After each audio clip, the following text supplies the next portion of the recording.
Apa rasanya tidak menjabat sebagai pejabat negara lagi? Alhamdulillah bersyukur. Nah, Mas Sandi, kalau tiba-tiba Pak Prabowo bilang, wah saya butuh juga energinya Mas Sandi ini, dipanggil kembali untuk membackup dimanapun di pemerintahan, siap nggak Mas? Nah, ini selalu pertanyaan yang menjebak. Kunjungan wisatawan khususnya pemerintah di wisata MICE itu memang menurun katanya. Oh iya dong. Tapi mereka menunjuknya ke efisiensi. Nah, itu yang Ada tips nggak Mas? menurut saya Mereka? salah gitu. Bahwa Perang tarif Mas. siap. Pandangan Mas, efek kepada Indonesia dan bagaimana sikap Indonesia seharusnya. Ini sangat unpredictable ya, karena Trump ini memulai genderang perang. Kalau kemarin kan IHSG sempat di Jatuh. hold 2 kali jatuh. Mas kan sempat bilang tuh saatnya membeli. Ya. Beli banyak Mas kemarin. Boleh tahu nggak sih berapa sih kekayaan Mas Sandi hari ini? Oh, saya udah terdaftar LHKPN. dengan cek di LHKPN. LKPN kan yang udah expired Mas.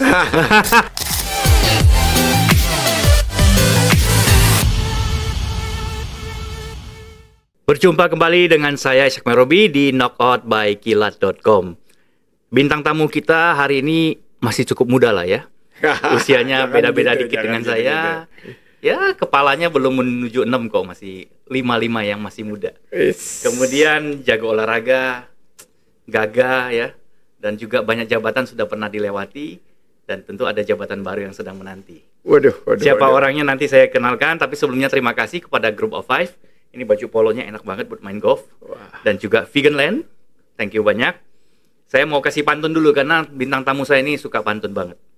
Beli tiket nonton Lady Gaga. Cakep. Semua orang histeris di konsernya. Cakep. Podcast Knockout hadir Mas Sandiaga. Cakep. Keren orangnya, sopan pula adatnya. Nah, Balas balas dulu. dulu Beli ya. jamu pagi-pagi. Cakep. Sarapan roti, perut terisi. Cakep. Pak Ishak, kita kolaborasi berbagi energi. Cakep. Ayo dong, sukses bersama, bukan lagi mimpi. Mantap. Oke, selamat datang Mas Sandiaga Salahuddin, sebutannya Mas SSU. Oh, Wih. siap. Ada juga yang panggilnya Pak Uno kemarin kalau di sebuah acara kemarin saya dengar. Macam-macam Acara dari Earth Festival. Pak Uno katanya heboh banget. Mas, pertanyaan pertama, apa rasanya tidak menjabat sebagai pejabat negara lagi? Alhamdulillah bersyukur.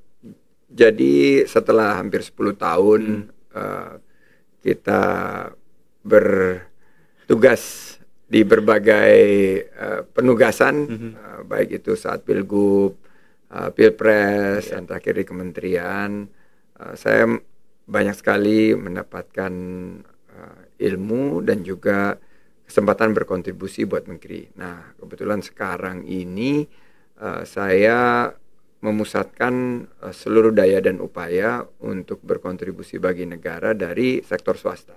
Karena sekarang ini ekonomi yang perlu kita tumbuhkan, target dari Pak Prabowo sebagai presiden kita sekarang ini adalah 8%. 8%. Kita ada di angka 5% dan ini udah gemprebet nih karena situasi geopolitik, situasi perang dagang, perlambatan ekonomi. Nah, Betul. ini perlu didukung oleh inovasi-inovasi baru, perlu didukung oleh investasi-investasi yang maju sehingga target ini bisa tercapai dan tercipta peluang usaha dan lapangan kerja yang luas. Saat nggak menjabat sebagai Menparekraf, Mas, melepas nih di Oktober tahun lalu ya, ada kelegaan apa ada kesedihan itu? Saya lega bahwa melewati periode yang sangat sulit itu bisa kita lalui. Saat saya ditunjuk itu kan Parekraf sedang hancur lebur. Betul. Saat COVID, saya harus membangkitkan sektor yang terpuruk dan harus membalikkan situasi dengan membuka peluang-peluang inovasi-inovasi, mencari potensi-potensi yang bisa dikerjakan di saat COVID. Setelah selesai, semua lapangan kerja kembali seperti sebelum COVID dan malah meningkat lebih tinggi lagi. Ada total 50 juta masyarakat Indonesia yang menggantungkan hidupnya di sektor pariwisata dan ekonomi kreatif. Jadi saya lega nih selesai. Lega, ya? Dan waktu itu memang di 6 bulan terakhir sudah menyiapkan tongkat estafet. Tapi saya sedikit rindu lah, ada rindu bukan juga. rindu, saya terharu. Karena saya I love the people. Saya sangat cinta dengan para pelaku pariwisata dan aircraft kita. Betul. Jadi saya rindu sama mereka, apalagi sekarang saya tidak ada kesempatan untuk berinteraksi dengan mereka karena saya sekarang fokus di dunia usaha, di bisnis. Jadi hanya bersapa dengan digital media.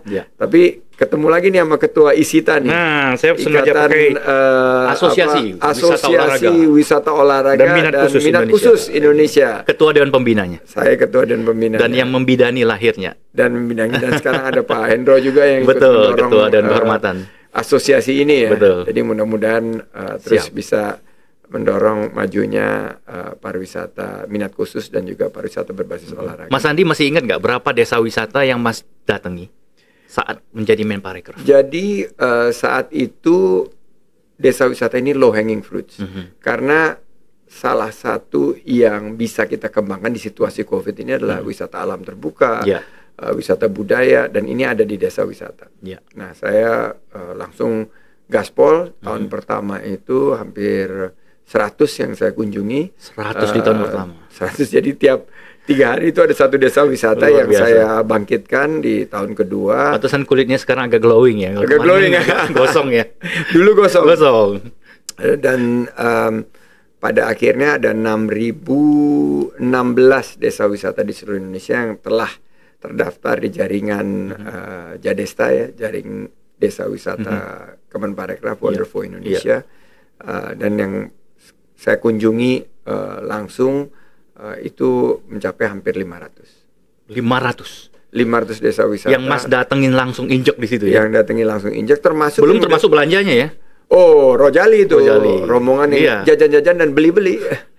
Nah, termasuk 6 desa wisata yang sudah menjadi Best Tourism Village UN Tourism. Jadi desa wisata Ngelanggeran, desa wisata. Dapat muri ya saya dengar waktu itu Mas ya, berkali-kali ya. Dapat muri dan juga dapat saya melihat bahwa yang mestinya dapat muri itu adalah masyarakat Parekrafnya. Jadi mereka yang semangat dan saya hanya memberikan dorongan kebijakan, kehadiran maupun anggaran yang terbatas pula waktu itu.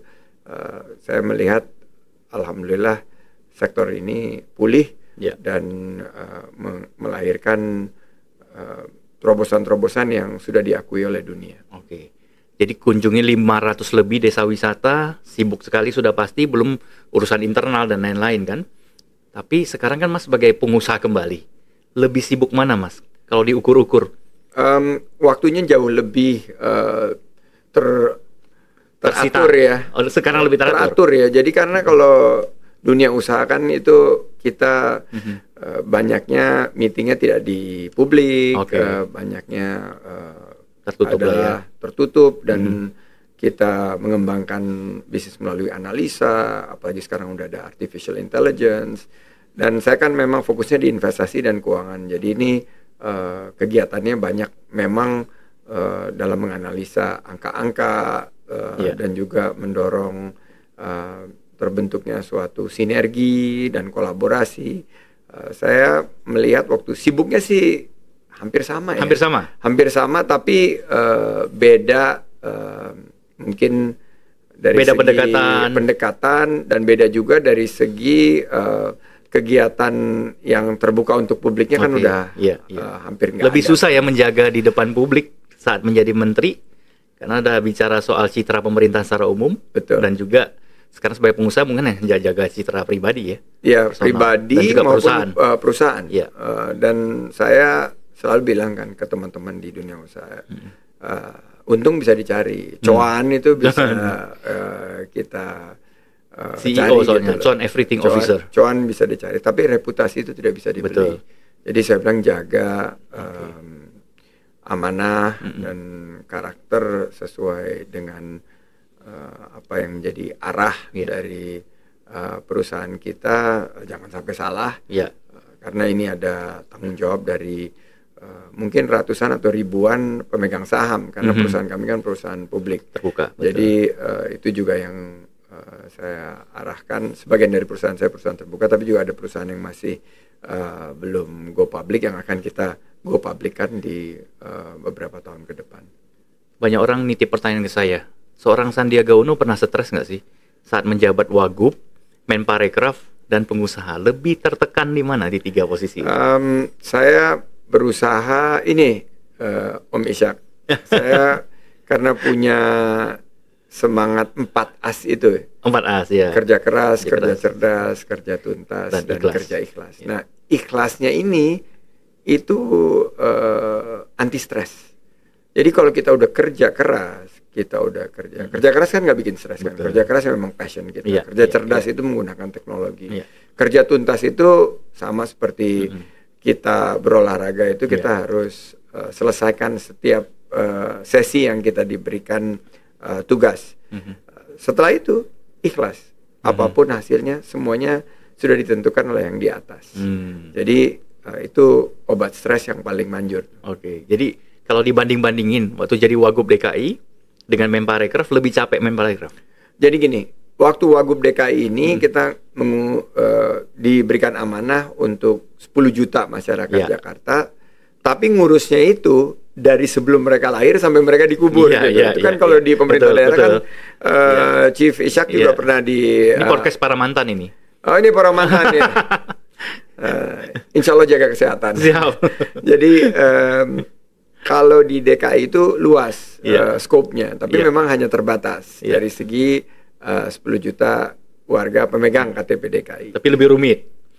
Tentu lebih kompleks. Karena kan masalahnya kesehatan, itu, pendidikan, semuanya ya. Kalau di kementerian, walaupun ngurusnya dari Sabang sampai Merauke, dari Miangas sampai Pulau Rote, tapi sektoral. Jadi kita mengurus 17 subsektor di ekonomi kreatif, mulai dari kuliner sampai fashion sampai kria, dan 13 subsektor di pariwisata, mulai dari hotel, restoran, kafe, sampai biro perjalanan. Dua-duanya sama menantangnya. Sama dari segi jumlah masyarakat yang yang akan terdampak kebijakan kita itu kalau di Jakarta 10 juta, tapi karena Indonesia ini sangat besar. Kalau di pariwisata 50 juta, tapi anggarannya itu yang berbeda jauh sekali. Karena waktu di DKI kita mengurus anggaran hampir 1 triliun rupiah, sedangkan di Kemenparekraf itu anggarannya hanya sekitar 4 triliun.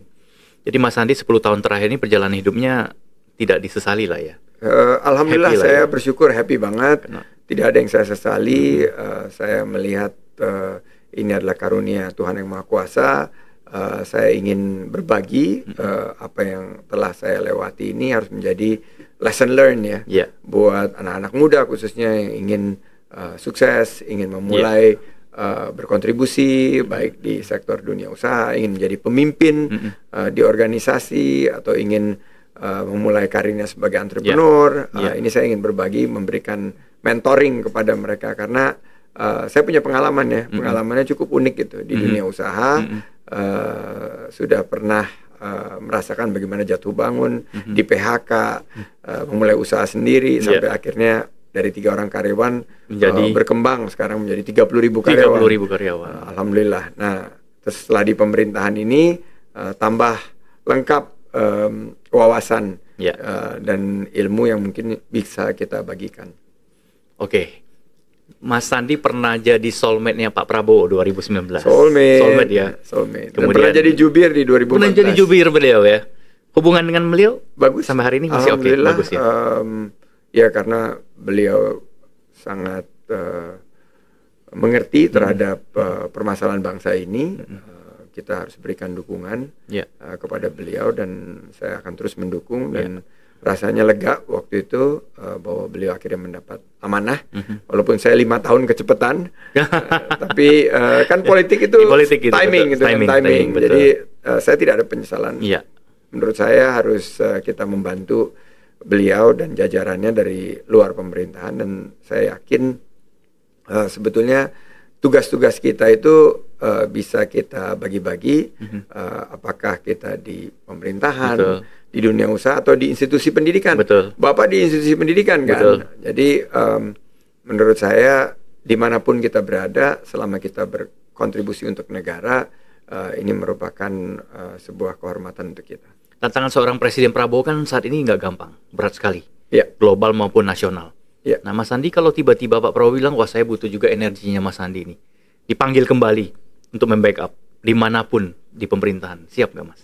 Nah, ini selalu pertanyaan yang menjebak karena ini jebakan Batman. Oh, jebakan ini ya. Saya pernah di dunia usaha kan, Iya. waktu itu juga diajak sama beliau masuk ke politik. Oke. Sama pembicaraannya, dia bilang, kamu ini sudah sukses di perusahaan, sudah bisa memberikan kesejahteraan, tapi terbatas hanya kepada para karyawan dan keluarganya. Betul. Tapi kalau kamu ikut di pemerintahan, akhirnya bisa memberikan dampak kebijakan dan jutaan, mungkin puluhan juta masyarakat yang akan mendapatkan limpahan keberkahan. Saya melihat bahwa memang betul kalau lihat di pemerintahan itu kita punya kemampuan untuk menjadi penentu kebijakan, pemberi sentuhan dengan kehadiran dan juga perhatian, tapi juga ada kemampuan untuk menyentuh melalui anggaran. Tapi di dunia usaha juga nggak kalah loh, karena di dunia usaha itu kita langsung bersentuhan terhadap 80% lebih yang berkontribusi kepada ekonomi kita dan 60% lebih itu adalah UMKM. Jadi saya melihat bahwa kita bisa aja tugasnya ada di pemerintahan atau di luar pemerintahan selama kita niatnya nawaitu kita untuk berkontribusi untuk negeri. Saya rasa ini positif untuk siapapun, dan serving the nation itu is a privilege. Jadi kita membangun dan bertugas untuk negeri itu adalah sebuah kehormatan. Tapi kan kalau jadi menteri nggak bisa, jadi presiden nggak bisa kerja sendiri ya Mas. Kita udah punya teamwork yang bagus, tapi nggak ada kepuasan terus ya. Kita pengen cari orang yang lebih bagus lagi membantu kita. Pasti harus.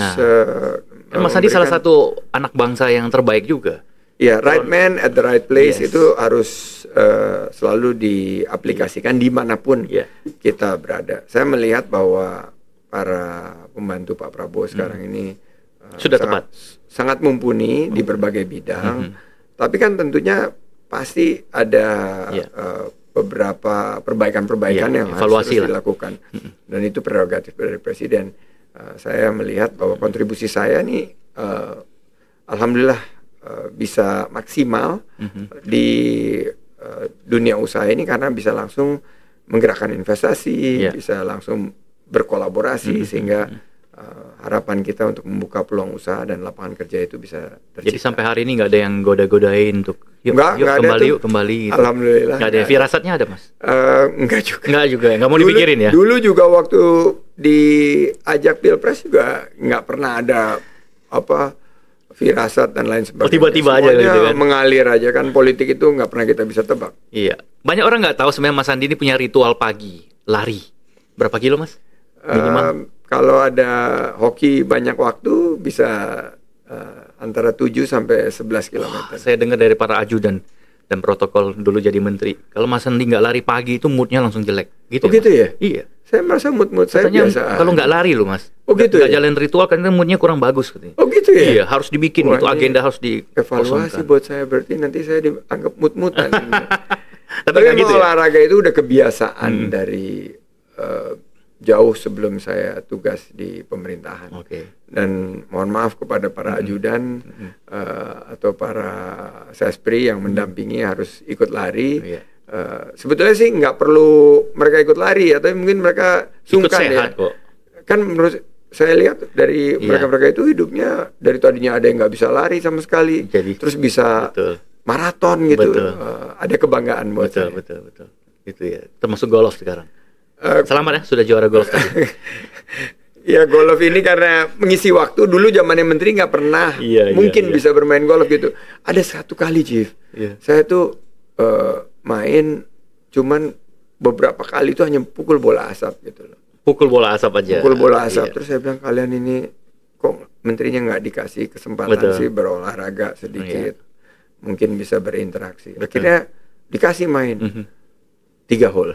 3 hole aja. Makanya waktu di Belitung waktu itu saya dikasih kesempatan main 6 apa 7 hole ya? Iya, 6 apa 7 hole itu saya sangat sudah happy banget. Gitu. Kan sibuk sekali. Iya, karena waktunya main golf kan butuh waktu yang panjang.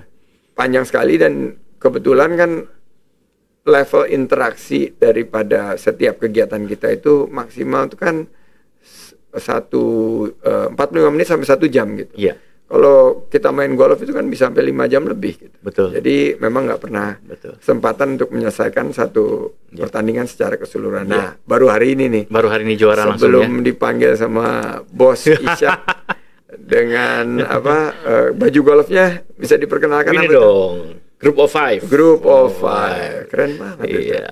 Nanti Jadi Mas, besok kita pakai. Nah, besok dipakai Mas. Ini karya anak bangsa juga. Kalau bicara wisata olahraga, evaluasi Mas Andi sebagai Menparekraf yang lalu, pariwisata Indonesia ini akhir-akhir ini bagaimana, Mas? Akhir-akhir ini, saya lihat banyak tantangan karena kan memang ada perlambatan dan ada persaingan. Iya. Saya lihat Malaysia dan Thailand jauh lebih kencang dan itu karena bauran kebijakan mereka itu sangat Vietnam ya, sangat pro terhadap pariwisata. Vietnam juga. Tapi kita diuntungkan karena kita fokus di quality dan sustainability. Jadi kita memang dari segi jumlah wisatawan itu ada di sekitar 14-an juta dan mudah-mudahan tahun ini ada kenaikan.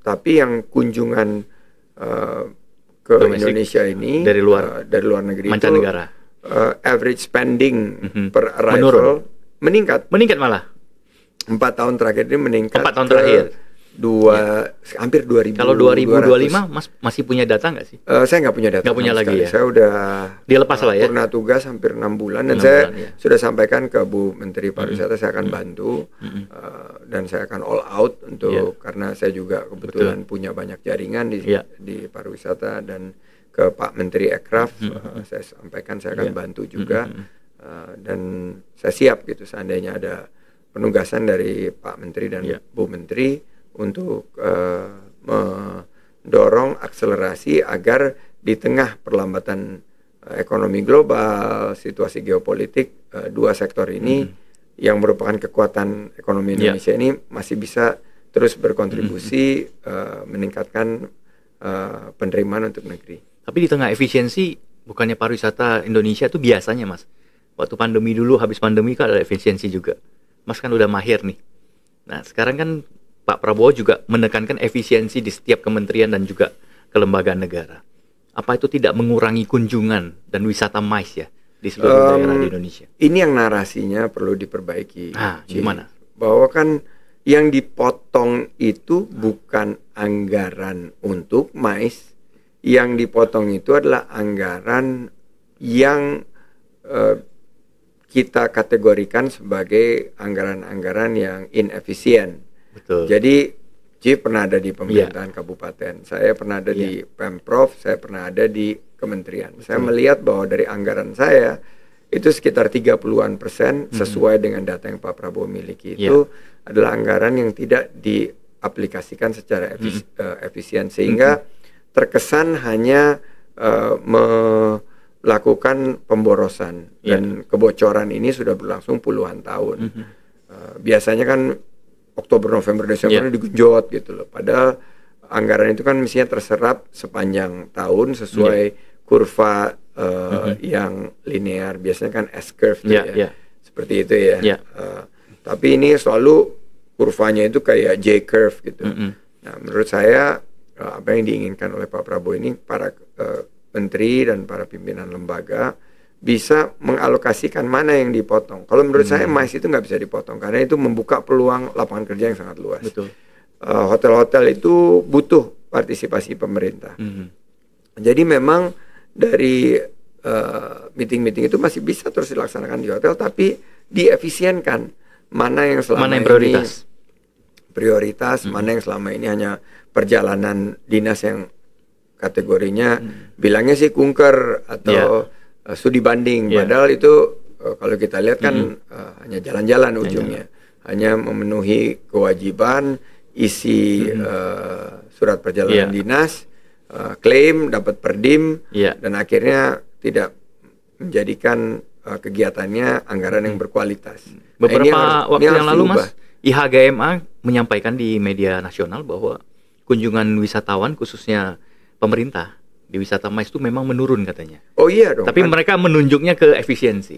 Nah, itu yang Ada tips nggak, Mas? menurut buat saya mereka? salah gitu, bahwa justru pemerintah itu harus merangkul ICMA, Ya. harus merangkul teman-teman PHRI, PHRI, GIPI, Betul. harus merangkul Putri, harus merangkul ASPI, Isita, Astindo, Isita ya. Astindo, Iya, betul. Asita, Iya. karena sebetulnya itu tidak ditujukan untuk mengurangi bisnis mereka. Iya. Tapi yang ditujukan itu kan yang sama mereka berjalan itu kita harus singkatkan value creation-nya. Iya. Jadi bukan hanya executions tapi value creations. Jadi teman-teman ini di luar juga bisa melihat mana nih apa yang bisa kita kolaborasikan sehingga anggaran pemerintah yang sudah lebih efisien ini tetap akan berdampak positif kepada usaha-usaha mereka gitu. Oke. Tadi kita bicara soal dalam negeri kaitannya dengan kepariwisataan ekonomi kreatif. Sedikit berat sekarang naik dikit. Perang tarif, Mas. Siap. Pandangan Mas, efek kepada Indonesia dan bagaimana sikap Indonesia seharusnya? Ini sangat unpredictable ya, karena Trump ini memulai genderang perang tarif ini sebagai salah satu strategi dia untuk menggerakkan ekonomi Amerika. Tapi yang terjadi adalah meltdown dari seluruh tatanan perdagangan dunia yang selama ini kita bangun. Biasanya kan Amerika yang selalu berpikir, ayo dong kita trade, kita invest, cross border dan lain sebagainya. Ini terbalik gitu. Amerika sekarang yang menutup diri, memberlakukan tarif yang Tinggi sangat sekali. tinggi, sehingga banyak negara akan terdampak dari segi produksinya, lapangan kerjanya. Dan saya adalah tergolong orang yang optimis sih. Di tengah situasi gonjang-ganjing ini pasti akan ada peluang. Pertama adalah kita bisa memperkuat ekonomi domestik kita. Kita melakukan evaluasi regulasi-regulasi yang selama ini memberatkan ekonomi kita seperti kuota yang Pak Prabowo sudah sampaikan. Bagaimana kita juga memperkuat produk-produk UMKM kita sehingga menjadi tuan rumah di negeri sendiri. Yang kedua, kita bisa melihat ini sebagai kesempatan mencari mitra dagang yang selama ini belum tersentuh. Betul. Kita mungkin termanjakan dengan Amerika, dengan beberapa negara-negara pasar besar, tapi kita tidak mendiversifikasi mitra dagang kita. Yang ketiga, saya kok melihatnya ya, bahwa pada akhirnya Trump ini realistis. Dia kan pengusaha, sama seperti kita. Betul. Dia pasti akan lihat nih dampaknya seperti apa ke ekonomi Amerika. Sekarang disinyalir bahwa gonjang-ganjing perang dagang ini bukan hanya memperlambat ekonomi, tapi juga meningkatkan inflasi karena nanti akan ada barang-barang produk-produk yang dikonsumsi oleh masyarakat Amerika ini akan terkerek harganya sampai meningkat, pasti ini menimbulkan inflasi. Nah, saya melihat memang dia melakukan strategi tarik ulur ya. Dia gebrak dulu di depan, terus dikasih penundaan 3 bulan. Nah, ini kita mesti buat negosiasi. Kita harus pandai-pandai bagaimana menyikapi ini dan terus bisa mencari peluang untuk memperkuat ekonomi kita. Jadi sebagai Indonesia, Mas, kita harus ke salah satu blok nggak? Amerika atau China? Kita kan founding fathers kita. Non-blok. Kita menyampaikan bahwa Indonesia ini kan politik luar negerinya itu kan bebas aktif. Jadi kita bebas tidak terikat kepada blok manapun. Dan kita aktif melakukan pendekatan ke kedua belah pihak dan melihat keuntungan sesuai dengan apa yang dicanangkan oleh pasal 33 Undang-Undang Dasar Negara Republik Indonesia tahun 1945. Jadi negosiasi yang dipimpin Pak Erlangga udah tepat lah ya? Menurut saya cara yang terbaik itu bukan ada beberapa negara kan yang langsung istilahnya sungkem ke Amerika. Ada negara-negara yang udah kita ajakin ribut, lawan gitu, tarung. Tapi ada juga yang nggak bicara banyak di luar dan langsung melakukan pendekatan negosiasi, mencari titik temu.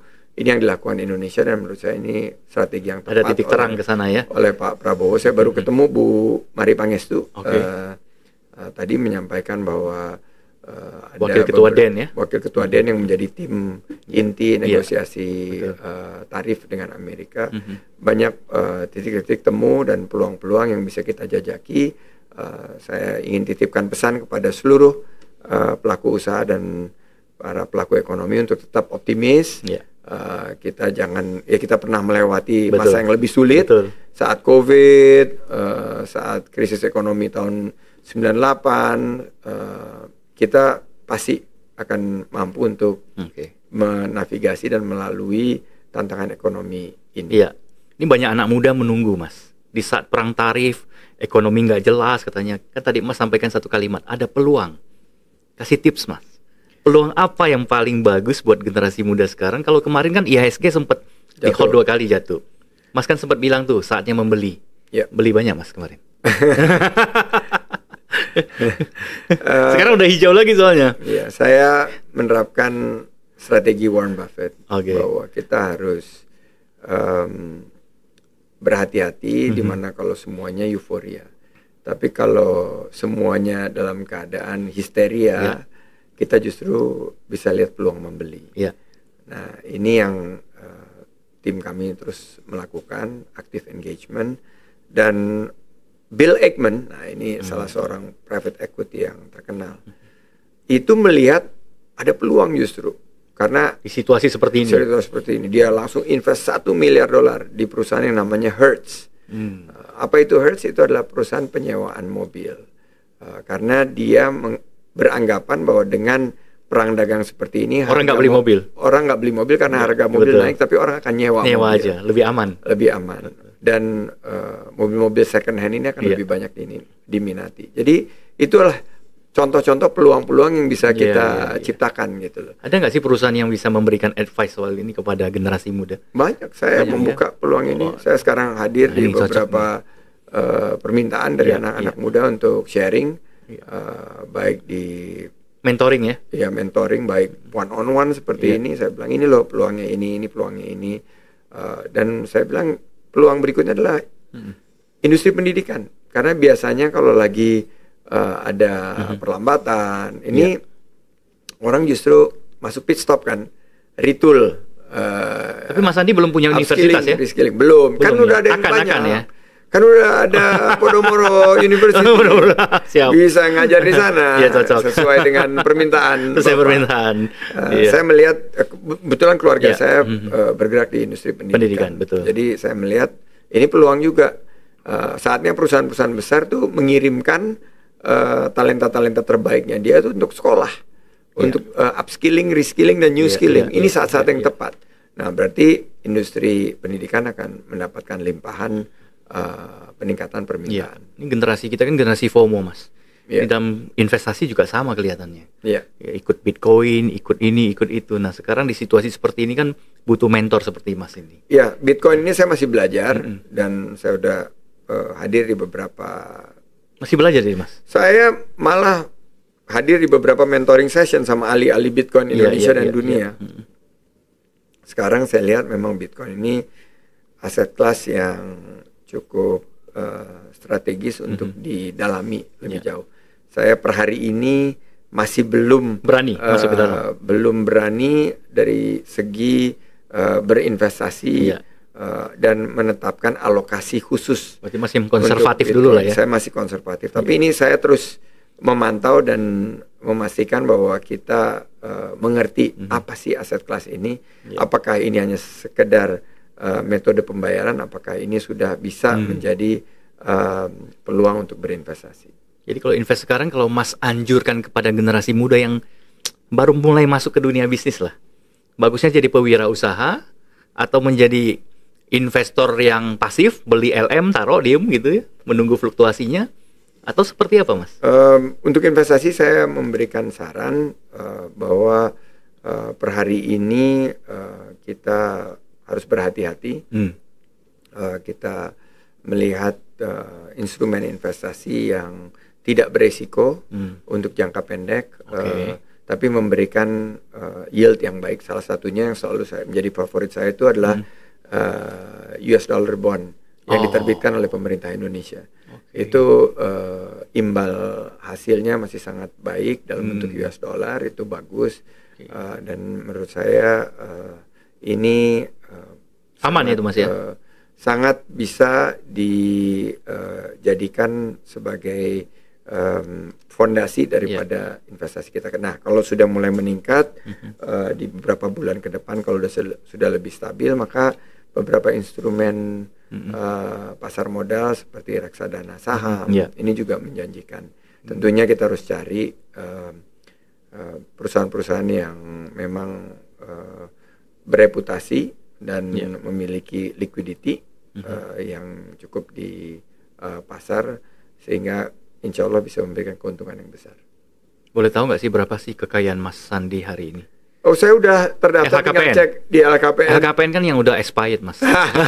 Enggak, saya baru perbarui. Oh, baru perbarui. Itu sudah termasuk kenaikan saham dari merah ke hijau yang baru-baru ini? Kalau LHKPN, saya kewajiban saya adalah mengisi LHKPN setelah menjabat. Betul. Nah, itu udah saya lakukan di bulan Februari lalu untuk laporan per. Sudah ribuan belum, Mas? Waktu menjabat jadi menteri kan sempat turun tuh. Sempat turun. Karena bisnis nggak keurus kan? Iya, sempat turun. Tapi setelah saya selesai Oktober itu ada beberapa langkah-langkah yang kami lakukan. Alhamdulillah di akhir tahun sudah rebound. Wah, sudah rebound. Malah sudah di atas dari angkanya yang sebelumnya. Berarti jadi ini ada dalam 6 bulan saja udah langsung dalam 6 bulan recovery ini ya? Bisa ada recovery sedikit. Jadi ini anak muda ini harus banyak dengar nih. Mas, ini penting buat anak muda yang memiliki katakanlah modalnya tidak besar, tapi ingin hidup stabil, kemudian punya keluarga yang tenang. Ada tips sederhana nggak, Mas? Mereka itu harus seperti apa? Misalnya asuransi diri, kemudian pendidikan harus seperti apa buat keluarga muda dan seterusnya. Mas, bagi tips sedikit. Buat anak muda, ini kesempatannya. Indonesia Emas 2045 ini kalian akan mengisinya. Jadi bekalilah dirimu dengan ilmu, selalu bersikap optimis, positif dalam menyikapi tantangan. Indonesia ini adalah negara besar yang punya banyak peluang usaha. Kita bisa maju kalau kita terus bergandengan tangan. Saya menyebutnya kolaborasi kolosal. Jadi kolosal anak negeri ini mudah-mudahan bisa menjadi salah satu penyemangat buat anak muda. Yang kedua, bersabar. Jadi yang pertama itu 2B ya, satu bersyukur, tadi kita punya potensi yang besar. Yang kedua bersabar. Karena tidak ada kesuksesan yang instan. Semuanya harus melalui perjuangan, dan jatuh bangun itu sudah biasa, sudah kodratnya dari kita mencapai kesuksesan. Di umur berapa Mas Sandi itu sudah merasa stabil secara keuangan gitu? Bukan konglomerat ya, stabil secara keuangan. Saya itu kan menjadi pengusaha itu kan di PHK kan. Ya, di Singapura. Jadi saya waktu itu merasa bahwa saya tidak memiliki kemandirian keuangan sampai harus balik tinggal di rumah orang tua.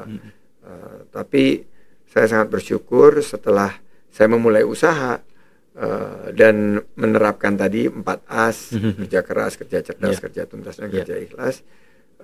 Dan saya mulai menjalani usaha sebagai entrepreneur. Itu alhamdulillah kemandirian secara keuangan itu bisa perlahan tercapai. Apakah kita sudah merasa mengatasi masalah keuangan kita? Ya belum tentu, karena seperti kita ketahui kan bisnis itu ada up and down. Tapi kalau kita tadi yang saya bilang selalu menerapkan bersyukur dan bersabar itu dan tidak cepat puas. Menurut saya ini yang anak-anak muda harus terapkan dalam menghadapi situasi ekonomi kita yang terkini. Saya baca e-flyer, Mas ada hadir sebagai mentor di bootcamp IPO. Ini banyak sekali perusahaan kayak Fore dan lain-lain mulai IPO kan. Dan Mas kelihatannya punya keahlian di sini, dokter IPO kalau saya sebut. Ini banyak perusahaan mau seperti itu. Jadi langkah pertama Mas, sederhana aja. Apa sih yang harus dilakukan perusahaan-perusahaan di dalam negeri untuk supaya bisa IPO dan sukses seperti Mas? Perbaiki tata kelola. Perbaiki portofolio juga. Portfolio, perbaiki pencatatan keuangan. Perbaiki governance itu dari segi transparansi, akuntability, berintegritas, ya, responsibility. Betul. Karena mau jadi perusahaan IPO ini kan akan menggandeng masyarakat sebagai mitra kita. Terus kita harus juga memiliki independensi. Kita harus tidak boleh kena intervensi kiri kanan. Kita harus benar-benar memiliki kemampuan untuk berdiri di kaki sendiri. Dan terakhir kita harus mengembangkan sistem yang fair. Karena kita harus nggak boleh hanya menguntungkan diri kita sendiri juga. Kalau sebagai perusahaan publik ini kan kita harus berbagi dengan publik. Nah, ini yang harus kita pastikan, jangan sampai kita lupakan dalam persiapan kita menjadi perusahaan publik dalam proses IPO. Produk kopi Fore kan baru IPO. Saya ambil contoh, kalau di Belitung ada kopi Kongji. Kopi Kongji. Kira-kira kalau kopi Kongji mau IPO, diserahin ke Mas Sandi, itu berapa tahun bisa IPO? Saya lihat kopi Kongji produknya kuat. Ada equity branding yang sangat jelas. Produknya juga saya suka, sangat surprise, nendang banget kopinya. Nendang ya. Dan ada experience juga. Betul. Kalau datang ke gerainya kopi Kongji, mungkin menurut saya agar bisa mencapai suatu skala tertentu dia harus punya berapa brands, beberapa kita mesti bedah dulu bukunya dan lihat bagaimana revenue modelnya dari segi digitalisasi, dari segi sustainability-nya. Kalau dari mentah sekarang diserahin ke Mas begitu? Mungkin setahun ya? Menurut saya 2 tahun? Rata-rata IPO journey itu beragam. Bisa ada yang 1 tahun, ada yang bisa sampai ada yang pernah masuk di kita perlu waktu 5 sampai 6 tahun. Karena dia harus membenahi secara fundamental. Jadi tergantung daripada keadaan perusahaannya. Tampaknya kode-kode waktu habis nih. Terasa udah panjang. Padahal masih banyak pertanyaan. Siap. Nanti kita lanjutkan. Kita lanjutkan di sesi kedua nanti di podcast berikutnya. Tapi Mas Andi ada yang mau disampaikan kepada masyarakat? Saya mau kasih pantun penutup. Pantun aja. Beli batik di Pekalongan. Cakep banget. Coraknya indah, nan menawan. Cakep. Mari berbisnis dengan penuh keyakinan. Cakep. Bersama Pak Ishak, diskusi nokat semakin terdepan. Wih, terbaik. Terima kasih Mas Andi. Kalimat penutup Mas setelah pantun tadi, Mas sebagai seorang triliuner tapi hidupnya masih sederhana. Mobilnya ya itu-itu aja ya. Tampilannya sederhana sekali, nggak seperti ini jaket dari Garut, lokal ya, Garut ya, bagus sekali itu ya. Kasih tips lah Mas. Kenapa seperti itu sih? Tapi saya lihat banyak orang kaya tapi tampilannya wah gitu ya. Ya itu kan preferensi saya nyaman. Seperti ini. Kalimatnya nyaman, kata kuncinya. Saya nyaman, saya fungsional sekali. Jadi pakai sesuatu yang sesuai fungsi dan saya lebih banyak ingin berbagi, berkontribusi. Iya. Ini majalah tahun 2010 Energy Outlook juga Sandiaga Uno. Masih di keep aja. Masih itu ada nih. Ini wah. 2010 kayaknya tahun itu tuh, tahun ini 2010 kekayaannya berapa waktu itu? Saya kayaknya jauh lebih kaya waktu itu dibandingin begitu ya. Oke, terima kasih Mas Andi. Makasih. Perbincangan sangat menarik. Saya pengen sekali banyak bertanya, tapi nanti kita hadirkan di berbagai forum lainnya. Nanti masyarakat Indonesia bisa berinteraksi langsung dengan seorang Sandiaga Uno yang saat ini bukan politisi, tapi sebagai seorang ekonom, penggerak ekonomi kreatif, dokter IPO dan bapak investasi. Siap. Terima kasih, sehat selalu Mas Andi. Terima kasih Pak Ishak. Sampai jumpa.